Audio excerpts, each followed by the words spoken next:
This is the Gavel on Channels Television, where we keep you updated on the activities of the federal legislature. Welcome. I'm Terry Ikumi. Now, the growing levels of terrorism, kidnapping and banditry across the country was given priority by Parliament. The House of Representatives dedicated the entire week to debating the matter. The session came days after the United States Congress debated Nigeria's security situation amid allegations of Christian genocide. A delegation of St. Kitts and Nevis, led by the Speaker of the Parliament, as well as a delegation from the United States of America Embassy, were in attendance on the first day. Nigeria continues to welcome partnership and constructive engagements. At the same time, we cannot accept conclusions that do not reflect the complexities of our security challenges. Our response to the Religious Freedom Accountability Bill has been calm and measured.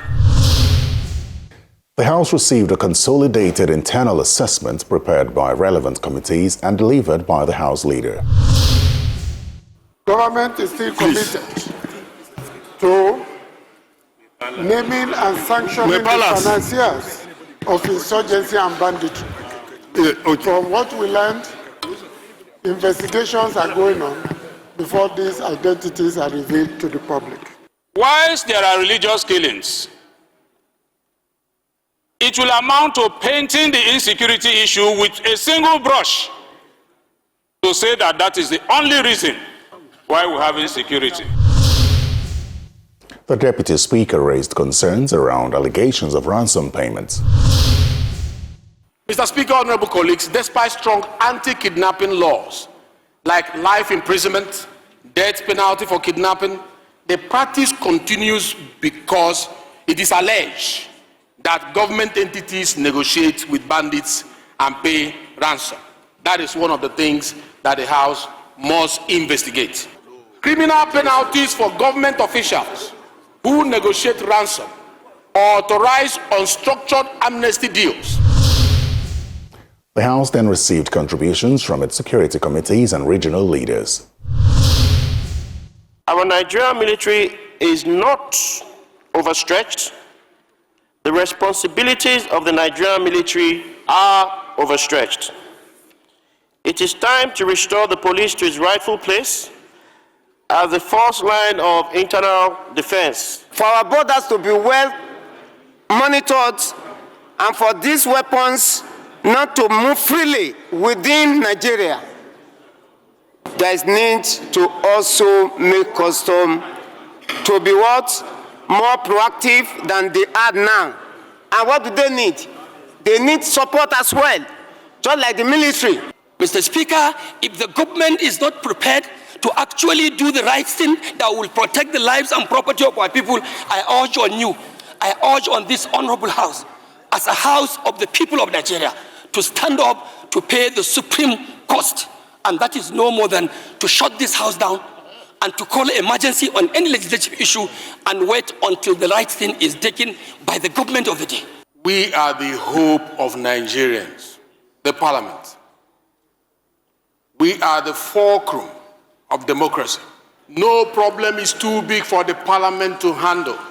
We will not shut the Parliament. We will stay here together because we have best brains gathered from all over the country. We will find solutions to our problems. We have faced stronger problems before now, Mr. Speaker. The debate on national security entered its second day, with the Deputy Speaker presiding. What we as Parliament is looking for is not lamentation, but solution.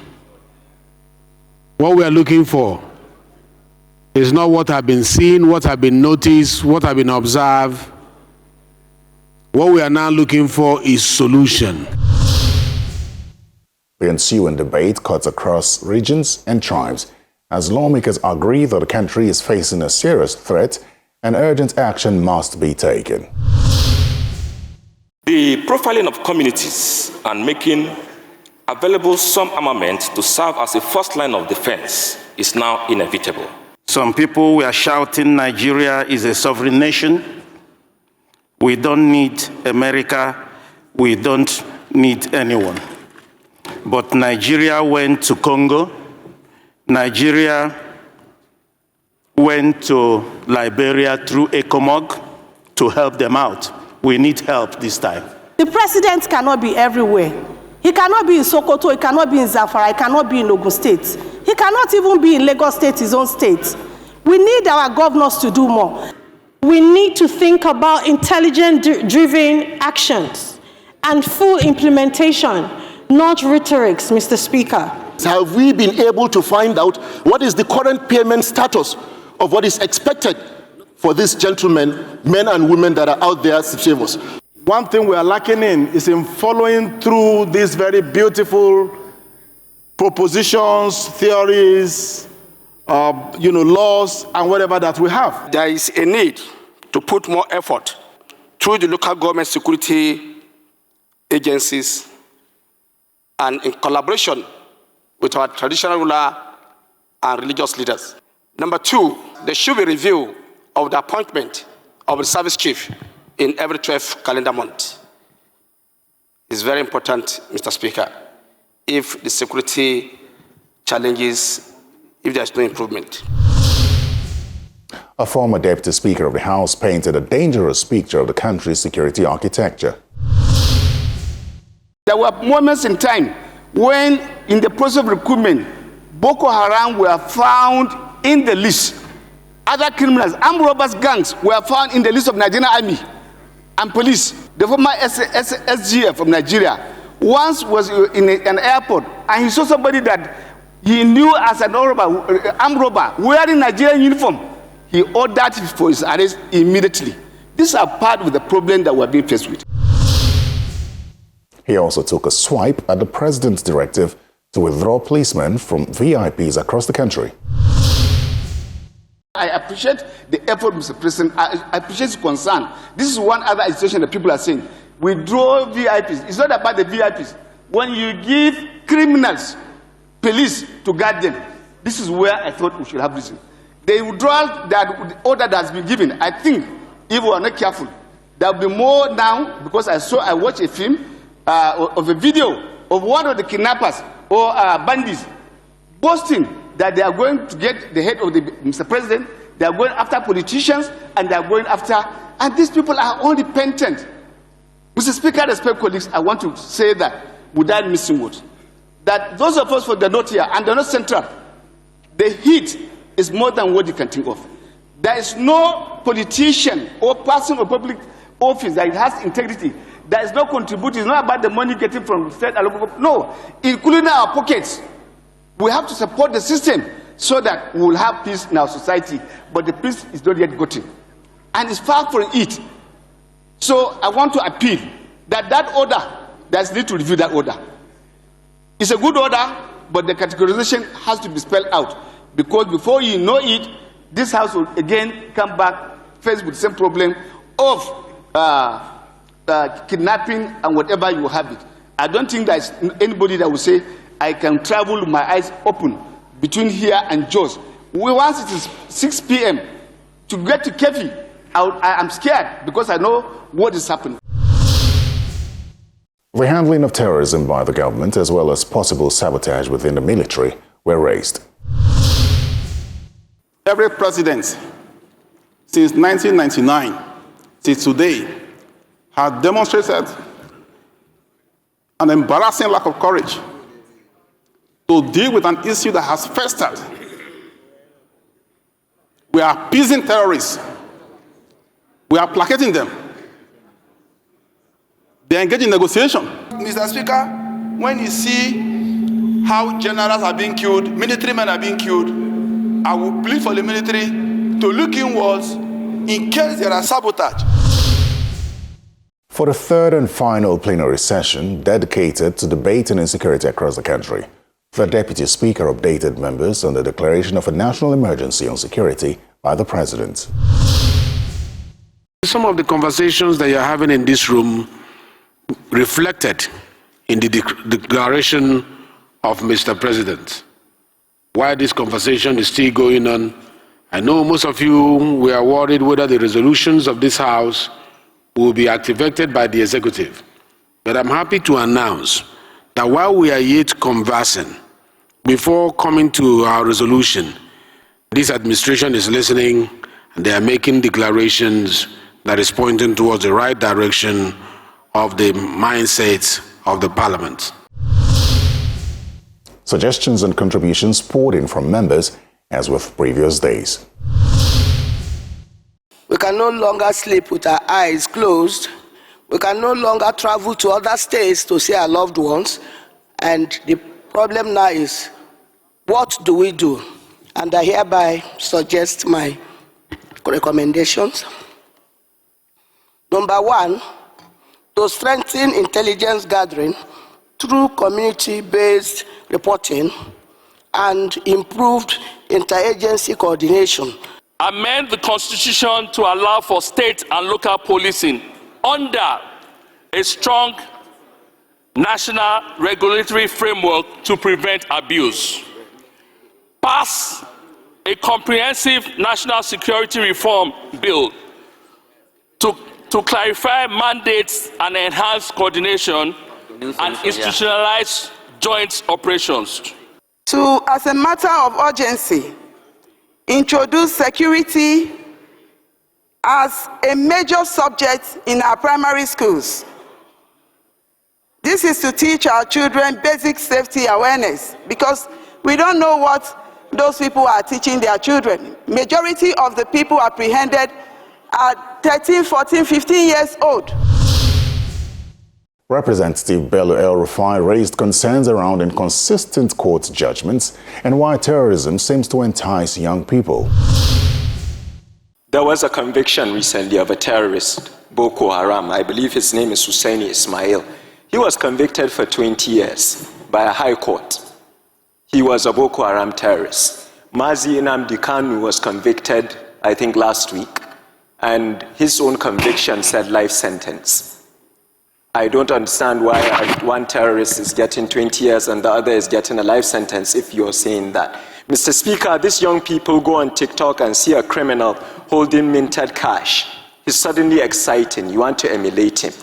I also would like to implore all of us here. This is not a time for weddings, for events, as you rightly said, for dinners or public. You know, we should show that. Time up, Honorable Rufai.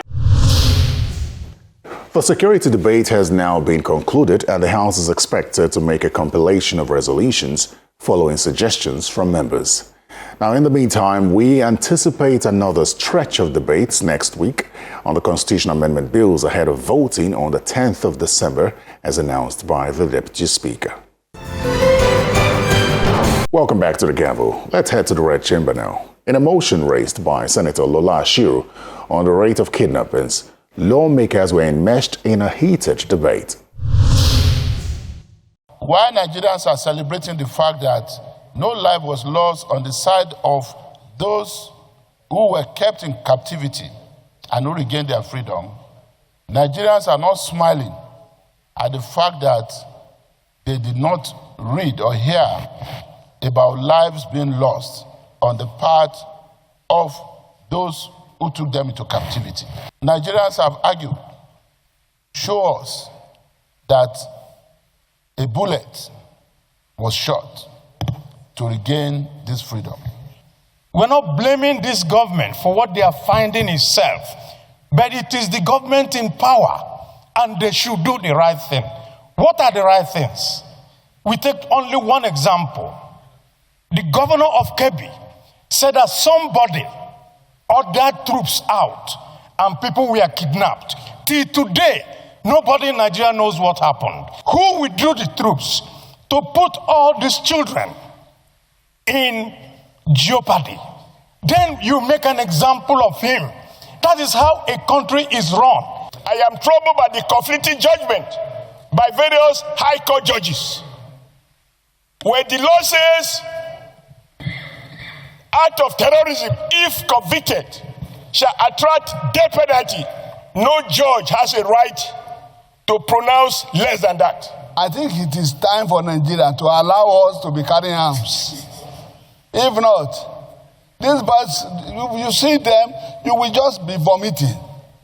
In the church, where this man is discussing with us about was discussing with us, these are small boys carrying guns. The CEC needs to look at its military architectural design around him and do the needful. If not, we will continue to waste money. However, an uproar occurred when Senator Seriake Dixon, in his argument, made accusations. This is one of the most trying periods that our country is facing. Even in battle times, in war times, it's not easy to lose a brigadier general. It's not easy to lose a brigadier general. Even in battle times, it's not easy to see this mass of communities being displaced, harassed, taken hostage, and people killed in several parts of our country. Our democracy, right before our eyes, is being rubbished. Our country, right before our eyes, is losing prestige and respect, and is endangered by the day. And I want to briefly object to the way and manner some of the comments from the other side have been on this very serious issue. I'm coming, let me make my views, please. You learn, but which other side? There is No. Please, I respect this question. If you want to conclude your speech, be guided from the chair.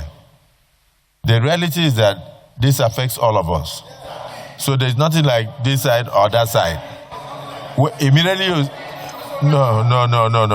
Well, the person watching you outside will think that the Senate is in two divisions. On the issue of insecurity that we are discussing, we are one side.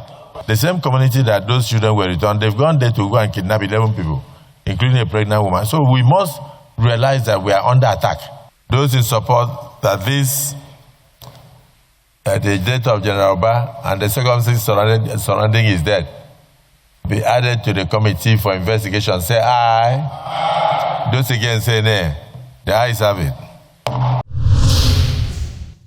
All the resolutions adopted include the dissolution of its standing committees on Air Force, National Security and Intelligence with immediate effect, and new ones reconstituted within 1 week. Also, that the Senate will undertake diplomatic engagement with the United States to address the escalating security challenges, and that the Senate leadership will meet with President Bola Tinubu to brief him on the resolutions taken. The Senate also passed a resolution to amend the Terrorism Prevention Act, classifying kidnapping as a terrorist offense punishable by the death penalty. Well, it's time now for Constituency Focus, where lawmakers speak on their impact on their constituents. Here's Senator Abdulaziz Yaradua, who represents Katsina Central Senatorial District.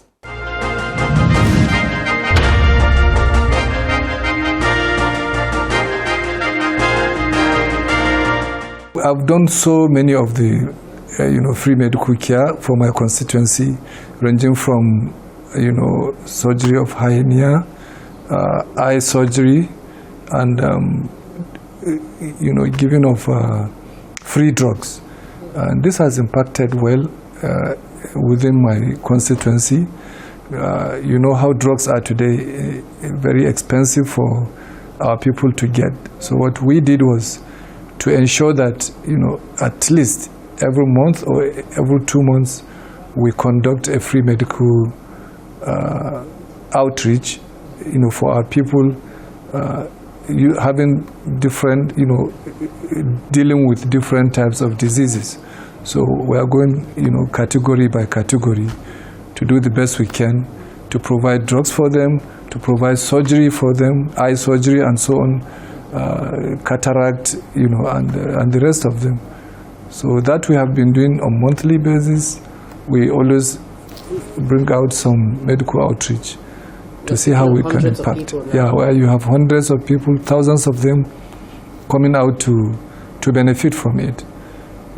And the state government is also doing very well in that regard. Our hospitals are now up. We have over 1,000 primary healthcare centers have been built by our amiable governor. So he's doing very well in the health sector too.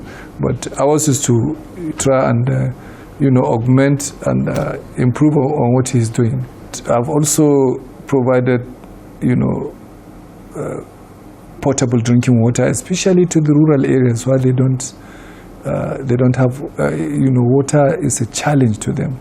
So this we have been doing through constituency projects to, identify villages where they don't have water, and also to improve insecurity, we provide solar lights, to ensure that a lot of the villages are lit up, to discourage these bandits, from sneaking in at night to go and, kill them. So this we have been doing. We have also been providing a lot of medical equipment, especially for our Federal Medical Center.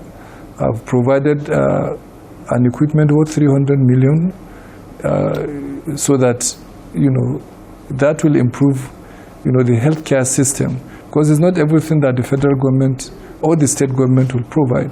So wherever we see, gaps within the hospitals, we try to, put it as part of our constituency project.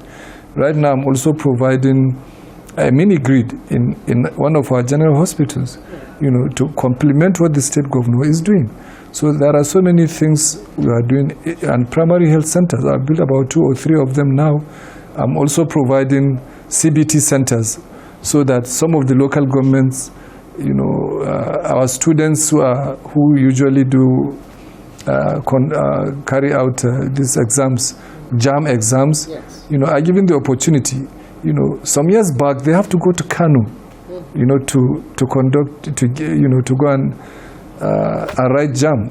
But today we have, the centers are not enough, so I'm focusing on such areas to ensure that every local government within my senatorial zone has a CBT center. So at least that reduces, the chances of our students moving outside their own local government to go and write JAM. Thank you. Aside from that, it helps improve their ICT skills, because after JAM, the CBT center is there. We're building them within secondary schools, so that it becomes like a learning hub for computer training and so on.